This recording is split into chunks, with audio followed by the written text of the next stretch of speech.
I'm Igor Kayfetz, and this is The List Building Lifestyle, the podcast for anyone who wants to build a wildly profitable email list working from home.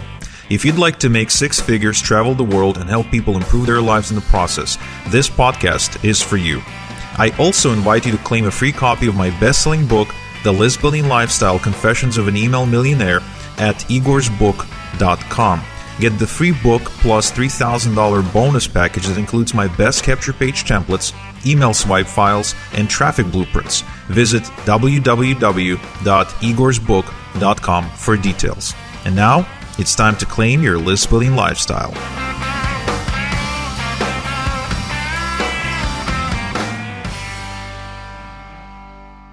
Welcome back to the List Building Lifestyle. I'm your host, Igor Kayfetz, and today it's going to be an episode I didn't really think that will ever happen. This guest wasn't even on my radar until recently. It's somebody I've been following on and off for years, somebody who I first learned about in the movie and the book, The Secret. So technically, he is one of a handful of people who helped set my life on the right trajectory early on when I was just 16 or 17 years old.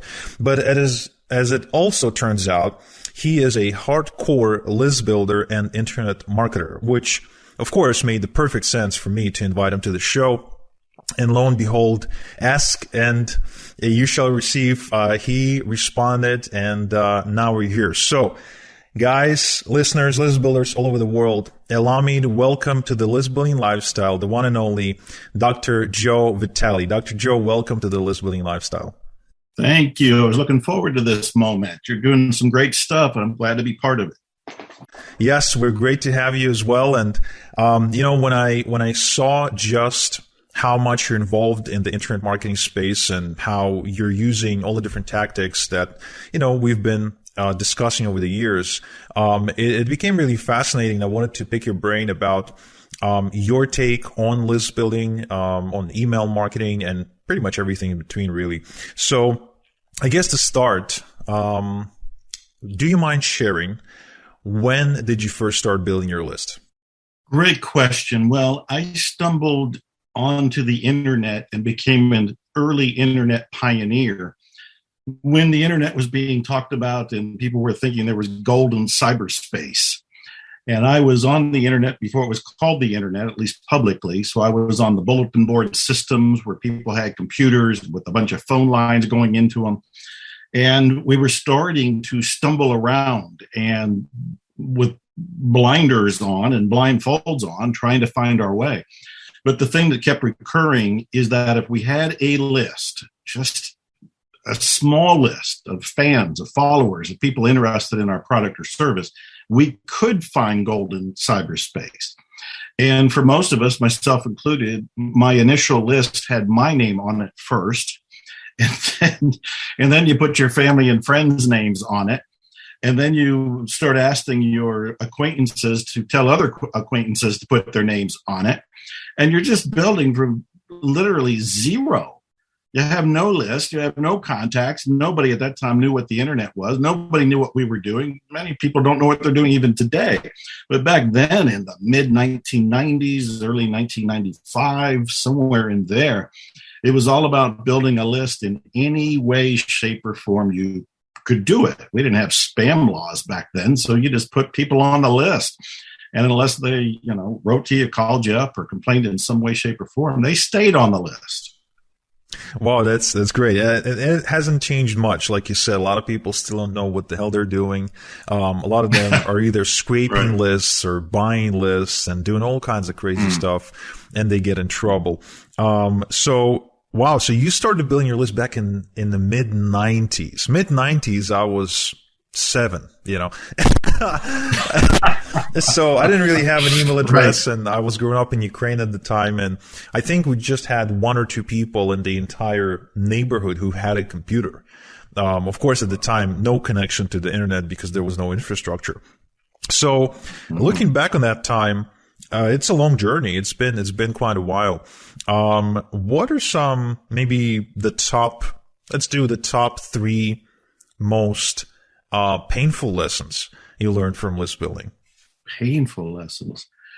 Interesting. Well, first of all, I want to say I wrote one of the very first books on internet marketing. I wrote Cyber Writing, and it was on how to sell your product or service without being flamed. Back then in the 90s, the word flamed meant that you were being complained about. You were getting burned online. So cyber writing was one of the very first books on how to do marketing online. So I learned the hard way about doing that marketing. I don't have a mindset that really looks for the pain points.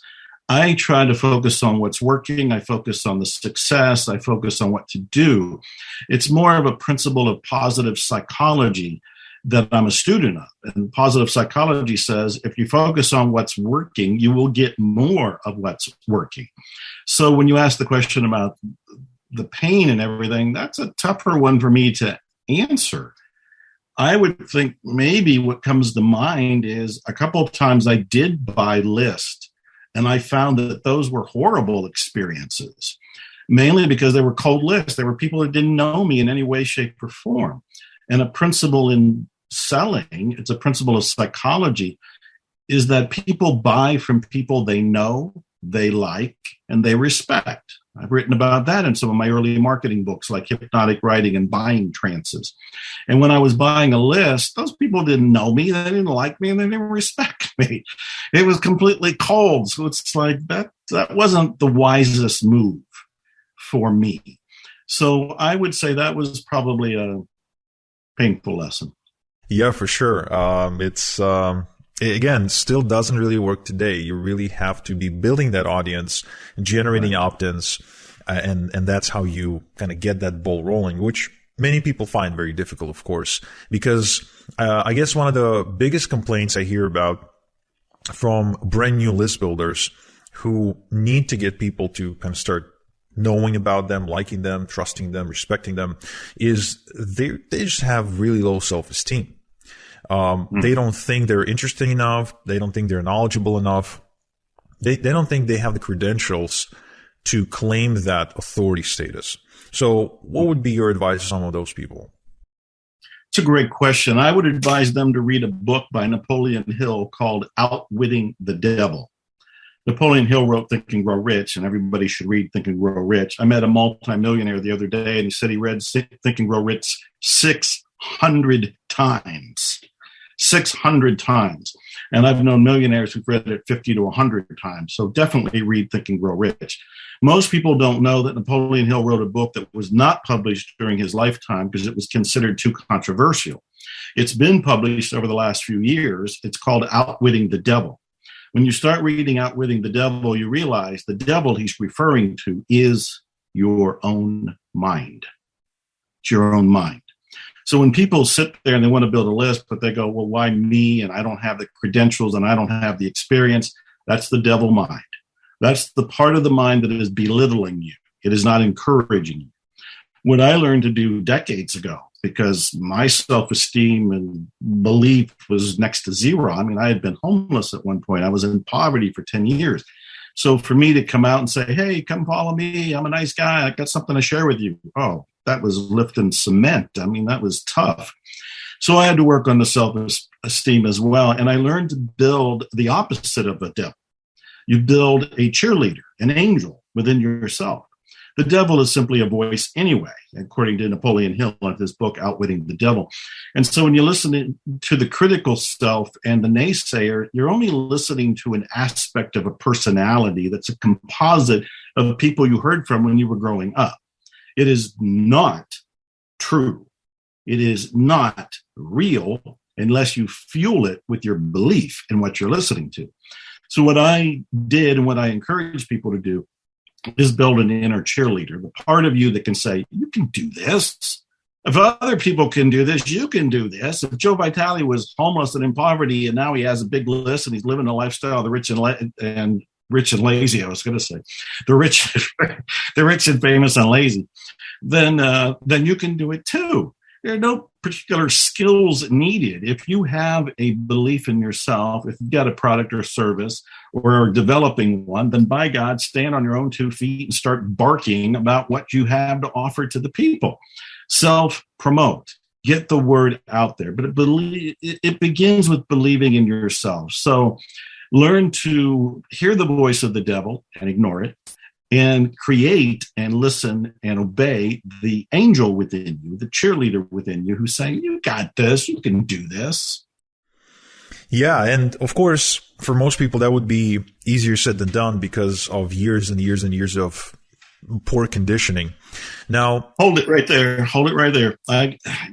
My business is to help people as much as I can. And so whenever I hear beliefs that are spoken, I want to interrupt that pattern. When people think, this is ingrained in my head because it's been going on since I was 5 years old, or it's been going on for decades, it does not take a long time to begin the shift. You make a decision and then you reinforce it. The people right now listening to this, if they have in the past been naysaying their own value, today is the day where you stop. You interrupt it in some way, shape, or form. I'm doing that by being a little dramatic here and interrupting you and slamming my fist on the desk. And the idea is copy this interruption. This is a pattern interrupt, but copy this in your mind. And whenever you start to hear that voice, because it's going to start weakening even right now, but whenever it may try to sneak in, you come back in and you say, stop. I got to tell you a story. There was an old Twilight. Do you know what the Twilight Zone was? It was a TV show in America in the 50s and 60s. It's on reruns all the time. I would imagine most people in this country, in America, would have heard of it. But the Twilight Zone was this spooky, otherworldly show that was designed to scare people. And there were a lot of psychological thrillers. And it was written mostly by Rod Serling, who influenced me as a writer. But there was one particular episode. This is relevant to what we're talking about. One particular episode where there's an executive. He's sitting at his desk and his secretary walks in to confirm a flight he's going to take. And he goes through all the stuff that the executive's doing. He's getting ready to leave for the weekend. And he's giving his orders. He's smiling. He's got to be leaving. And then all of a sudden, there's a great big booming voice that says, stop! And there's dead silence. And after that, his office starts to be dismantled. And he finds out that he's actually an actor on a set. And he didn't know he was an actor on a set of some sort of movie. And it is bizarre and it's jarring. And I want people to have this vision and this visual in their head. Whenever that little voice of doom and gloom and undermining your confidence starts to sneak in, and it's going to be doing it less and less now, remember the big yelling stop, and then say, where's my angel? Because the angel is there too. And now you want to bring up the angel on the set of your mind, and you listen to the angel who says, this is awkward, this is the beginning, but you can do this. Other people have done it. You can do it. You're on your training wheels stage right now, but keep moving forward. It'll get easier and easier and easier. You start now. Yeah, and I do like the analogy or the metaphor of this being a set where pretty much everything that happens between our ears is it truly is a set that we can manipulate and control and redefine and rewrite the script that's going on there. And for me, over the years, what really helped was kind of getting under the influence of people who have a different mindset, who just think differently. And so I can maybe take a bit of that or model that as much as I could. And having grown up first in Ukraine and then in Israel, I didn't really have tons of role models. So books is what really, really helped me, books and mentoring. Now, you mentioned that some multimillionaires who have read Think and Grow Rich several hundred times. I've only read it twice, but it goes back on the stand. After I hear that, I've also read Outwitting the Devil 3 times. I find it to be one of the most fascinating self-help books. Yeah, and I actually recommend it even more to people who've got kids, because Napoleon Hill touches upon the school system, and I found it to be just amazing, just an amazing book. However, besides these 2 books, what are some other books that you would recommend we read if not several hundred times, but at least several times. Well, that's almost a cruel question for somebody like me because I'm a book addict. I write books. I mean, I've written 80 some books myself. I collect books. I have one of the largest collections of motivation books, mindset books, metaphysical books, marketing books. I have biographies. My God. You mentioned, first of all, about not having the role models and the people that you could be with that thought differently. I didn't either growing up. And I just want to point out that the library is full of books by very successful people, biographies, autobiographies, how-tos, and those are all free. And that's where I went growing up. And books are always my first line of information. Whenever I want to do something, learn something, acquire something, I go to books first. These days, I just buy them. But in the early days, I went to the library. They were free. The second thing I want to say is there are so many books, but I'm going to tell you a quick story that ends up with a book recommendation. I went to Thailand for the first time a few years ago, and there was a young man who brought me over there. And I did not want to go. It was a long trip, but he was saying that I changed his life. He was offering lots of money. So I said, yes, I went. He met me at the airport. He was 35 years old at the time.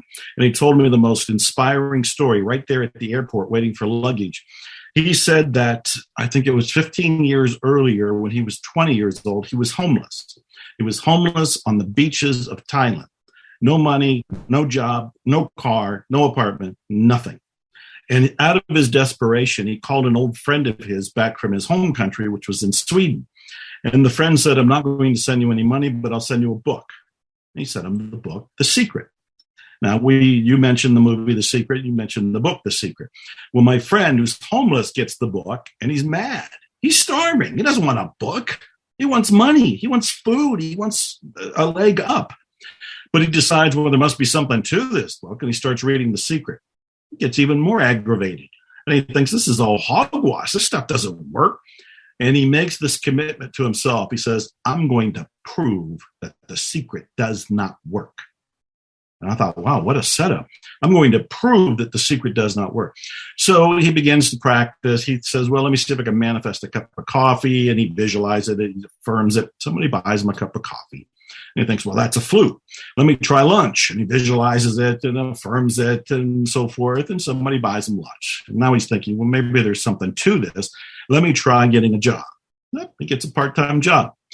So when I meet him at the airport, 15 years have passed since he was homeless. He's standing in front of me, a billionaire, 35-year-old billionaire who had, at that time, the largest real estate company in southern Thailand.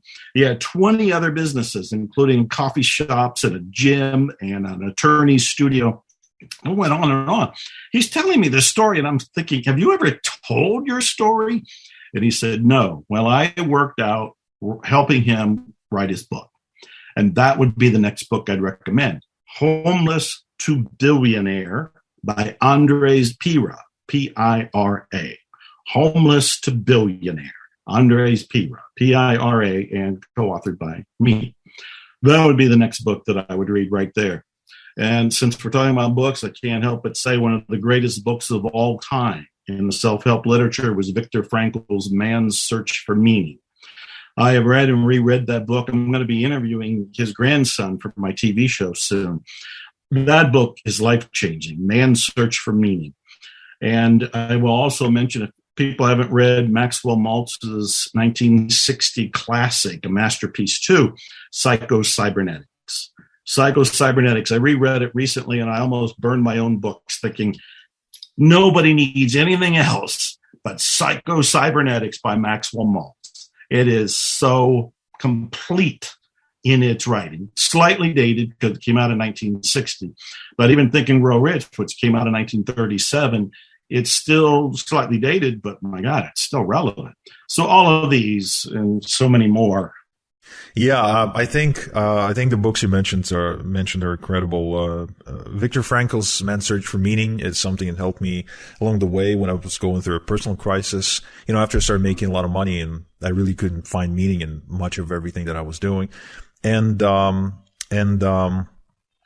other book you mentioned, it's just something you go back to, right, every now and again. For me, the concept of he shares the concept of the missile, how a person is a missile that needs a target, and so unless you have a target, you really can't go anywhere. And the missile, when it locks on the target, it constantly just goes away from the target, but then it kind of shifts back to the target, and it's basically just a bunch of it self-corrects. That's right. Thank you. Yeah. So that was an incredible concept for me to grasp as well.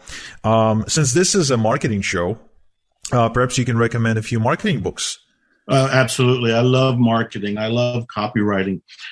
Before the show, you had mentioned you had read my book on P.T. Barnum, and that's a book I would recommend. It's called There's a Customer Born Every Minute. I wrote that around 98, and I updated it around 2006. And it is a book that many marketers, whether it's Dan Kennedy or Mark Joyner or other names that people would know, absolutely love that book. And I'm very proud of it. Not so much because I wrote it, but because I investigated P.T. Barnum enough to find out what his 10 rings of power was. And his 10 rings of power are things that anybody listening to this call can apply today. You'll use it, you'll do it in your own unique way. But P.T. Barnum lived in the 1800s. He used what was available to him technologically wise. But today you would use the same 10 rings of power, but you would apply the technology, including the internet and list building, of today. So I would recommend There's a Customer Born Every Minute by yours truly, Joe Vitale. And then I am a huge fan of Dan Kennedy. I just mentioned Dan Kennedy. Dan Kennedy has influenced me more than probably any direct marketer that's alive today. And I would say go buy everything by Dan Kennedy. Just go to shop and whatever he's written, just go and click add to cart. And he has a bunch of no BS guides. And I'll tell you, when I was learning copywriting, he had a book, I think it was called The Ultimate Sales Letter. And the Ultimate Sales Letter simplified copywriting, and I used it to help build my list. Because when you go to write to your list, you need to write compelling copy, which is why I ended up writing hypnotic writing. It was my creation and the thing that I was leveraging to be compelling and different and stand out from the crowd from all the other list builders out there. But when I was learning copywriting, it was Dan Kennedy and the Ultimate Sales Letter and him and Gary Halbert. Gary Halbert's gone now, but Gary Halbert had written a lot of things, little pamphlets that came out. They're probably still in print on eBay or on Amazon that helped a lot of people. And I can go on forever with marketing. I'm also a fan and student of John Caples. John Caples wrote one of the most famous ads in history. They laughed when I sat down at the piano, but then when I started to play, ... That headline's been copied by everybody. You know, they laughed when I pulled up in my new car, but then when I started the engine, ... They laughed when I said I found a way to, lose weight overnight, but then I showed them my before and after pictures and ... I mean, there's stuff that John Caples came up with, and he wrote books on how to do marketing, how to write ads, how to write copy. All of these guys, Dan Kennedy, John Caples, my Barnum book, all of these are worth reading. Yeah, well, I think that's what people don't do enough. They don't go back. They don't really go read the old stuff. That's a number one mistake. That is a number one mistake. The wisdom of the universe, the wisdom of marketing, the wisdom of list building is all available for anybody that will just go and do an Amazon search or a Google search. The new books are there to buy. The old books have been digitized and you can read them online. My God, that's been my secret in every field. I'm a singer-songwriter. When I wanted to do that, I went to books. When I was doing strongman training, and that's when you bend horseshoes and nails and all this kind of ridiculous stuff, I went to books. When I was learning how to write sales letters and put up copy and everything, I went to books. When I was learning about persuasion and influence and NLP, I went to books. When I needed a mastermind and I didn't have the people around me and couldn't afford to go into one that was being charged, I went to books. People, get off or stay on your butt and just read. It's not that hard. Yes, and I think some of the books here and authors that you mentioned are great, and they were mentioned on the show many, many times. I want to give my take on the books you mentioned. First off, The Ultimate Sales Letter. That book was the first copywriting book I picked up, and that was around the time when I finally realized, and I guess I kind of knew that, but it took me time to accept it as an idea that copywriting is the number one skill everyone should have in internet marketing or any kind of direct marketing of any kind, any business. Copywriting is the number one skill, the bread and butter skill. And what Ultimate Sales Letter did for me, you mentioned it simplified copywriting for you. For me, it did something that Dan Kennedy, he's one of the only people in the world who knows how to do this. It formalized it. It turned this abstract, scary process of writing something into building blocks. So all of a sudden, copywriting became a Lego for me. Headline, pre-head, subhead, opener, guarantee, close. All of a sudden, it's like, oh, there's like parts to it. It's kind of like putting together like a Lego thing. So that was huge. That was just absolutely huge. Gary Halbert, another author, I would say influencer, if you will, pretty much anything by Gary Halbert, especially if you can get your hands on some of the seminar recordings. Those are really cool. One time, I don't even remember where I got it, but I was watching a recording of a seminar where he was breaking down the money math of direct mail. It was fascinating to see how he was like calculating the cost of postage and the cost of printing, the cost of this, and how many conversions he was expecting, how it's going to all be profitable. It was truly, truly epic. Of course, you mentioned one of your books. There's a Customer Born Every Minute, which I think everybody should read for the simple reason that we all have, again, I say this, maybe it's because of my own belief system, but I see this everywhere where people have this zero-sum game mindset. They think the marketplace is this small, shrinking thing, and that there's no room for them to come in and penetrate it. Well, that book, what the biggest takeaway for me was, if a guy with a circus back in the day where there were like 500,000 people living in the whole East Coast or something, could get 7 million visits to his circus in a matter of a couple of years, and they were like coming in wagons and trains from all the different parts of the country, I was like, there's no way I can't put 100 people a day on my list. It's just, if he could do it back then, and now I have all this technology and reach, it's just no way. I can definitely do that. So that was eye-opening. Hypnotic writing is another one you briefly mentioned, but again, because it's your book, you didn't really push it, but I want to really put some spotlight on it. Hypnotic Writing is a really, really cool book. The biggest thing for me, for some reason, the takeaway for me, and I usually have one takeaway from a book that I really take to heart. For me, it's the repetition. The repetition can be hypnotic, and I think we don't do it enough. We tend to say something once or maybe twice, but we never really get it, drill it home in our writing. So that was a really cool concept for me. Well, when it comes to the repetition, from a hypnotic standpoint, the mind has to hear something more than once in order for it to take it in and accept it. And the rule of thumb in advertising in the old days, it was you had to run your ad at least 7 times before people even saw it the first time. And these days, with everything that's competing in terms of all the distractions online and off, you have to say whatever it is that you're trying to get across multiple times. You will get bored doing it before the audience ever does. And that's something I've always reminded myself, is that there's like the title of my book, there's a customer born every minute. There's 7 billion people on the planet. Just because I've seen my own email or my own website or my own ads a few times doesn't mean those 7 billion people did. There's a customer being born every minute. It's very small, limited thinking to imagine that there's a limit to your own audience. Even the smallest niche is constantly growing because there's new people getting interested in whatever it is that niche is all about. So I would say keep in mind that you'll get bored first. So repetition is essential to hypnosis, to the mental commands, and in marketing in general.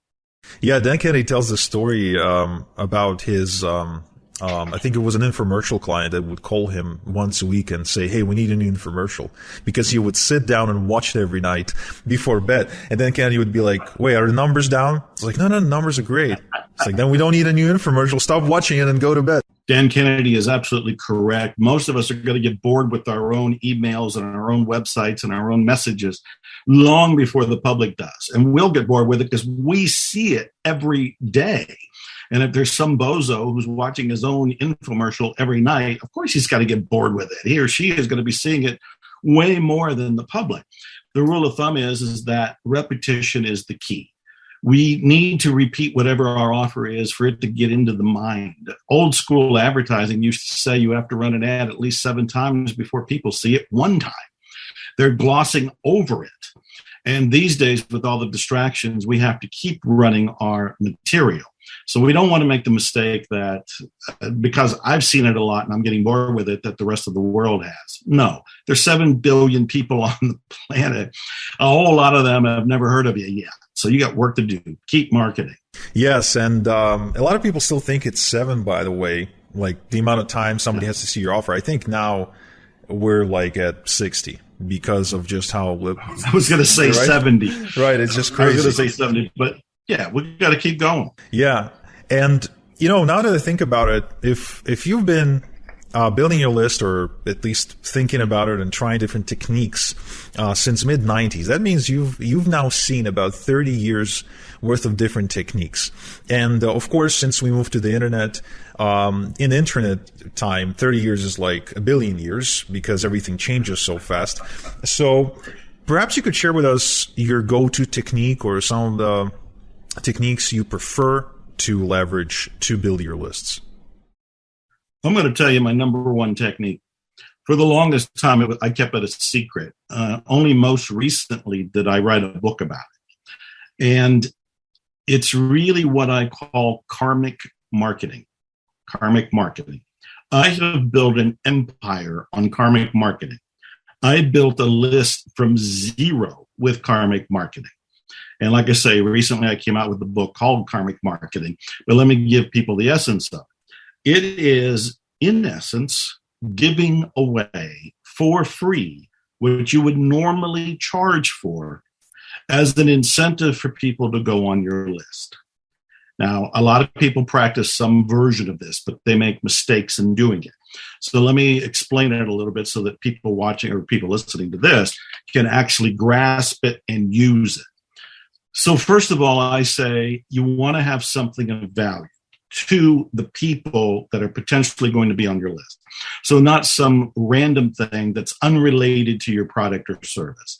This needs to be relevant to what you ultimately want to be offering people. The second thing is it needs to be something that hurts you a little bit. And what I mean by that is you want to give away something that you really, really, really want to charge for. Because if you really give away something that is of real value, the people will know it and they will value it. So if you have, you're a tax attorney and you have a checklist on how to save money on your taxes and you're going to give it away for free to anybody that signs up for your list, that's cool. That works. And you'll get some people to sign up. But if you've got a secret checklist that you've used to help some of your clients save lots of money on their taxes, and it would be even better if you could say a specific amount, and you normally would charge like $500 for this secret checklist. The only tax attorney that has it is you, but you're going to give it away to get people on your list. Now you're talking, because now you have something people really want, and that's the secret to karmic marketing. You want to give away something, but not just any old thing you picked up off the floor out of your trash can or something you were giving away anyway. You want to give away something that maybe you've been selling. Maybe this is a product or a service or a digital thingamajig that you would typically get money for, but you want to build your list. So you're telling people, normally I get $5,000 for this, but because it's so valuable and I want you to become familiar with me and what I do, I'm going to give it to you. All you have to do is go to my website, put in your name and email address or whatever else you want there, and then you will give it to him. Jay Abraham called it an ethical bribe. It's an ethical bribe. But I think we need to fine tune it a little bit and make sure that it's not just an ethical bribe. It's actually a lottery win that you're giving to people for their service, but also for their information. And I'm calling this karmic marketing. I have done this and I still do this. I have tons of things that I still give away, all because I want to get people on my list for one thing, but I also want to befriend them. It goes back to that rule we talked about earlier. People will buy from people they know, they like, and they respect.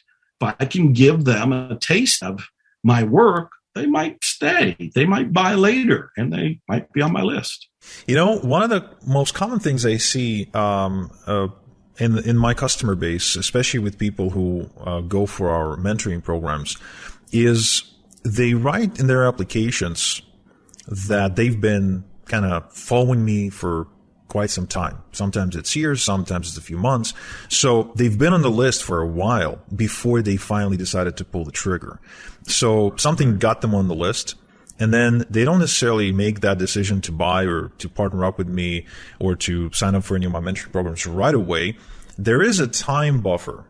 There is this for different people it's different time amounts, but there is a time for them to sort of like, I guess, learn to like me and trust me, or maybe just life gets in the way or something. But I've seen this over and over again all the time, that people will get on your list and then it might take a while before they finally decide to pull the trigger. Every now and then I'll hear from somebody who says they've been on my list for 25 years. And I thought, who are you? And they'll mention, especially when the movie The Secret came out in 2006, I started hearing from lots of people. And I always knew if they were longtime fans or longtime people on my list, because they would mention, I bought some of your early marketing stuff. Like I bought Hypnotic Writing when it was an ebook, or I bought Hypnotic Selling Secrets when it was a digital product. And I'll go, oh my God, these were the early people. These were the people that got on and stayed on. And I think what we're doing is we woo them onto the list with karmic marketing, with an ethical bribe. But then we have to build a relationship. That relationship is not built usually instantaneously. Usually they're kind of watching. They're reading your emails, and sometimes they miss the emails, but they're kind of keeping an eye on you to see if you drop the ball, to see if you drop your mask, to see if you screw up along the way in some way, shape, or form. And the longer they stay there and you build a relationship with them, when you finally come out with a product that resonates with them, they won't have a hesitation to buy. At that point, they'll go, oh, I've been following Joe for 15 years. He now has karmic marketing as a book. Oh, we mentioned that from time to time. I want to go get it. So there'll be that, but we have to play the long game. And I really do think, and maybe this is another tip to share with your people, I really do think you have to love everybody on your list. I used to, and I think I still do today, end my email. I do. I end my emails with love, Dr. Joe. Love, Dr. Joe. But it's not just a feel-good statement. I actually mean it. For the longest time, I realized that your gold is in your list. And when I realized they're the ones paying all my bills, and in the early days, building my career and building my sense of recognition in the world, I started to be overly grateful, the kind of grateful and gratitude where you have tears in your eyes. And I realized I really do love these people. If we, whether you say love or not, but you have in your heart that you love them, they will feel it. Call it esoteric, call it metaphysics, just call it sound ethical communication. Feel love, and they will feel the love. And ultimately, they'll stay with you. Yes. Now, we're almost out of time, so I want to shift gears and talk about your new TV show. I know you got a new TV show, and it's called Zero Limits Living. Yeah. So tell us a little bit more about that. thank you. I'm very excited about it. Every Friday, I'm posting an episode of Zero Limits Living. It's taken off, and it's so popular at this point, surprising even me, that it's seen or heard on 1,000 different platforms, 1,000 platforms across the galaxy, which means it's on YouTube, it's on Amazon Fire, it's on Apple TV, it's on Spotify, pretty much anything you can name. And I'm reaching out and I'm interviewing the legends. I'm interviewing the authorities, the experts, the authors, the speakers, the controversial. And the one thing that I'm doing in the show is I'm exploring a question. And the question is, do we have any limits? I don't really think we do. But I'm going after scientists, I'm going after philosophers, I'm going after the metaphysics, I'm going after authors, and they're sharing their processes, their techniques, and I always get around to asking, hey, do we have any limits? Really? That's why the show is called Zero Limits Living. And I put all the episodes at ZeroLimitsLivingTV.com to make it easy for people to go and binge. All right, guys, so if you want to watch Dr. Joe's new TV show, Zero Limits Living, you need to go to ZeroLimitsLivingTV.com. All right. So it's especially for you if you're somebody who just wants more. Right. If you don't accept the idea that we do have limits and that life has limits and that we're supposed to ask for less or not ask at all. If you want more, if you want to find out if and how you can get more, then you should check it out at ZeroLimitsLivingTV.com, or you can log on to any platform that you typically log on to watch TV, and you'll probably find it there, right? Because it's on over 1,000 platforms. So, Dr. Joe, thank you so much for sharing this time with us here on the List Building Lifestyle. It's a true pleasure and an honor to be hosting a veteran list builder. And not only that, of course, a veteran internet marketer and a veteran author. I mean, you probably written more books than I sent emails. So it's pretty insane. Any last word of advice for our listeners? Well, first of all, thank you for having me here. It's a great joy to share this information with people, and I'll probably regret not talking about some books that I forgot when you asked me, what books would you recommend? It's like, oh my God, there's so many of them. The number one thing I would remind people is don't undermine yourself. Don't undermine yourself. Believe in yourself. Believe in what you're doing. Believe you can build a list. Believe you can grow that list. Believe that they're going to buy from you over time. You really do need to up the belief meter for yourself. And read Outwitting the Devil. Read Psycho-Cybernetics. Read Karmic Marketing. Read whatever it takes to do it, but create this cheerleader within yourself and believe in yourself. That is the key. Believe in yourself. Yes, and I really like the concept of the inner cheerleader. It's such a, having grown up in Ukraine in a Jewish family where you get to take a lot of criticism and guilt and shaming, that concept was really alien to me. So thank you for bringing this up and for allowing us to explore it some more. So this was Dr. Joe Vitale, everyone. Thank you so much for listening, and we'll see you guys on the next one. Thank you for listening to the List Building Lifestyle. Get access to the previous episodes, transcript of today's show, as well as other exclusive content at listbuildingLifestyleShow.com. Also remember to claim your free copy of my best-selling book at www.igorsbook.com. It explains how I made millions with list building starting from scratch. Plus, I'll give you $3,000 worth of free bonuses, including my best landing page templates, email swipe files, and traffic blueprints. Go to www.igorsbook.com now to claim your free package.